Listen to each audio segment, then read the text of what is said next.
Okay, today I'm going to talk about Descartes. So Descartes is the father of modern philosophy, and so I'm going to talk about his metaphysics.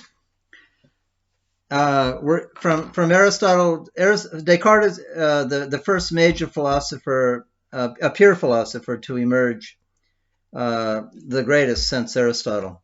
So he's the father of modern philosophy. There were some other great minds before him, Augustine, Anselm, and so on.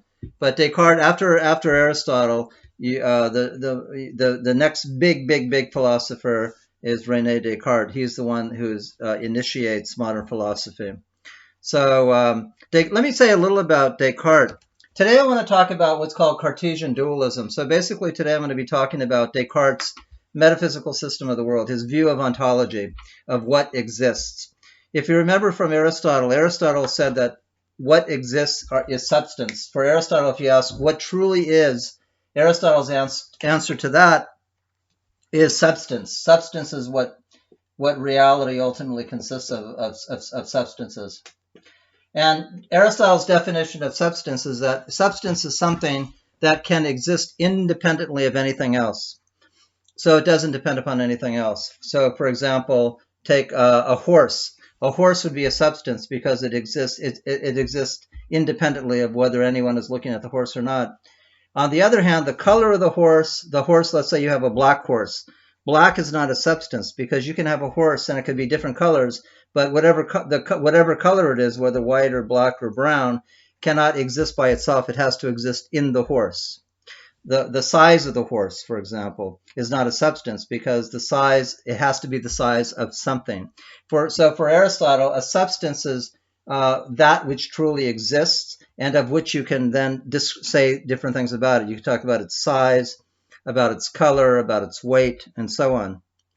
And a substance for Aristotle is something which is composed of matter and that has taken on a certain form. So now I want to talk about Descartes. René Descartes accepts Aristotle's view of substance as that which really exists. And not only does Aristotle accept it, but everybody after Aristotle. Descartes. Descartes not only accepts Aristotle's view of substance, but so does all the other modern philosophers. Descartes, Locke, Spinoza, Leibniz, Berkeley, and so on. They all deal with that concept of substance, which goes back to Aristotle. So Descartes said that the world consists of substances, but he broke substances up into two different kinds. On the one hand, you have minds. On the other hand, you have bodies. For Aristotle, all of reality is divided into two. There is anything that exists is either a mind or it's a body. Another word for mind is soul. Or in French, he uses the word esprit. They all mean the same thing. So you have minds and you have bodies. These are substances. Now, Descartes also believed that these are substances that are finite substances. But Descartes also believed that God exists. And for Descartes, God is an infinite substance. Not only is God an infinite substance, but God is an eternal substance. God has always been. Minds and bodies, Descartes says, have been created by this infinite substance. So when people talk about Cartesian dualism, they're talking about his distinction between minds and bodies, whereas actually Descartes believed that there were three different types of substances. There was one substance is called God, and this substance God is an infinite substance. And self-caused. So no one caused God to exist. God has always been.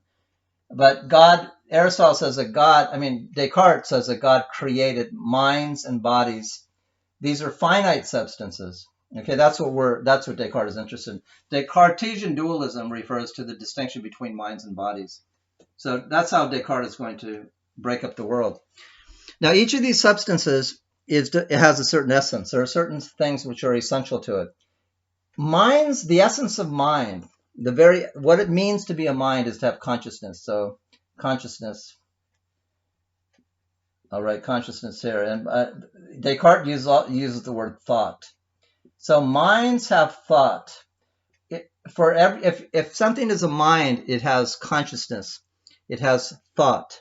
And when Descartes uses the term thought, he's not simply talking about abstract thought, concepts and so on. He's talking about any type of conscious experience, pleasure, pain, beliefs, desires, and so on. These are all forms of thought or consciousness.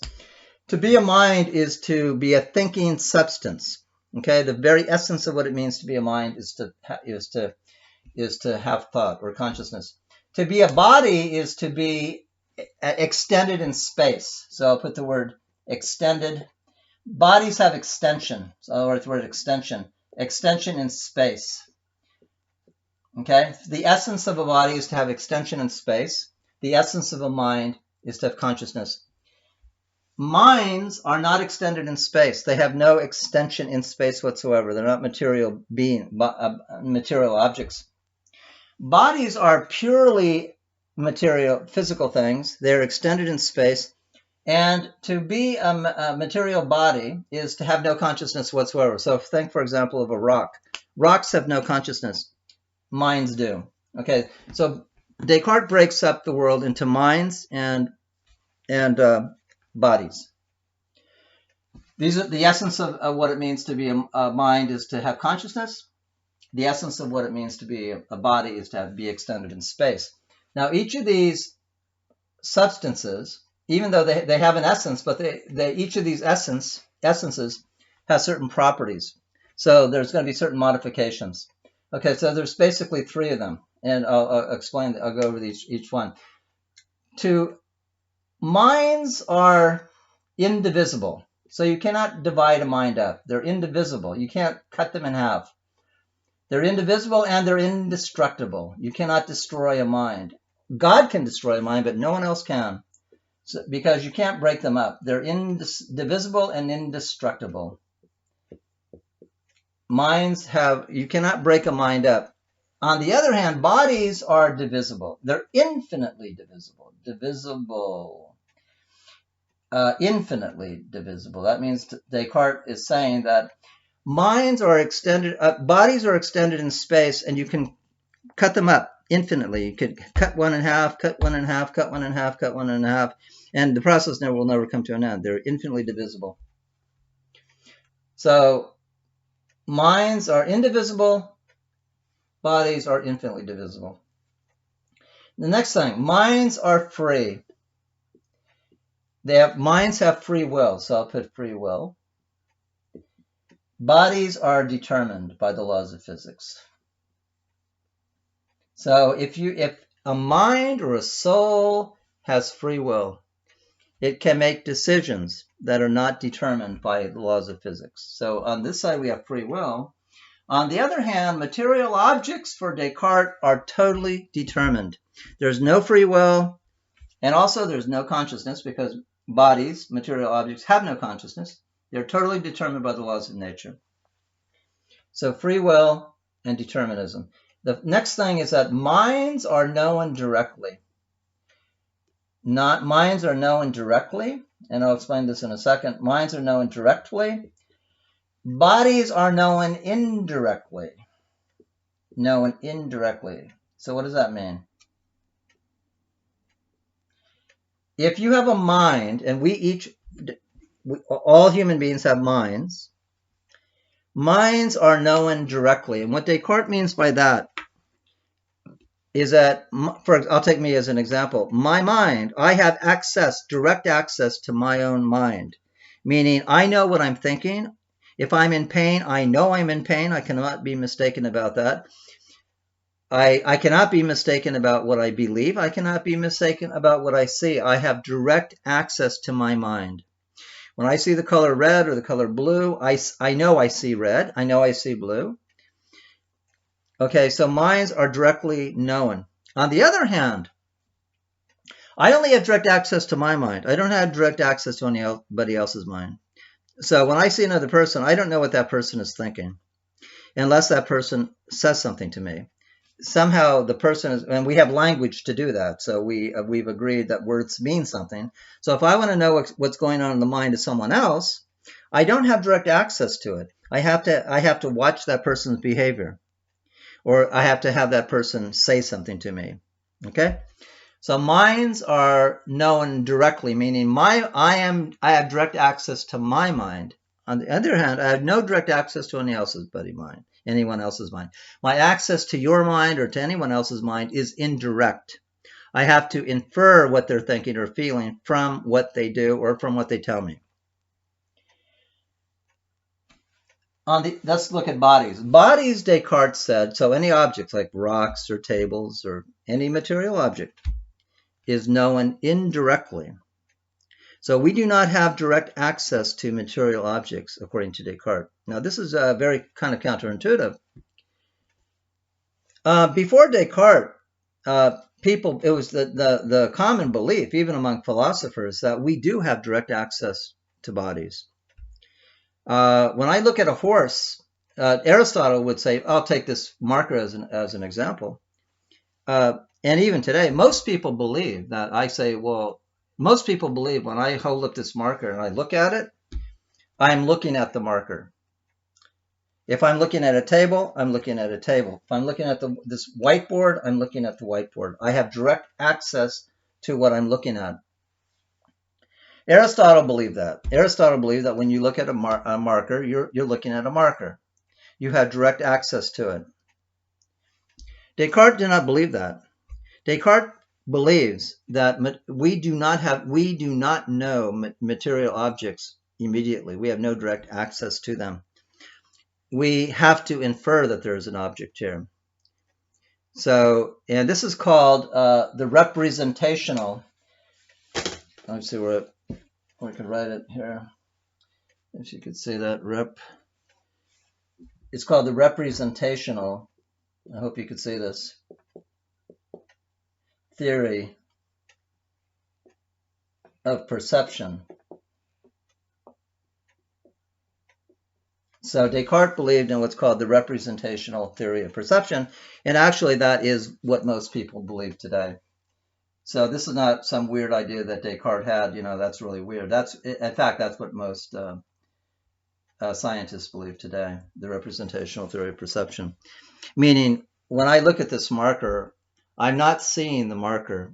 What's happening is that in my mind, there's a representation or a picture of the marker in my mind.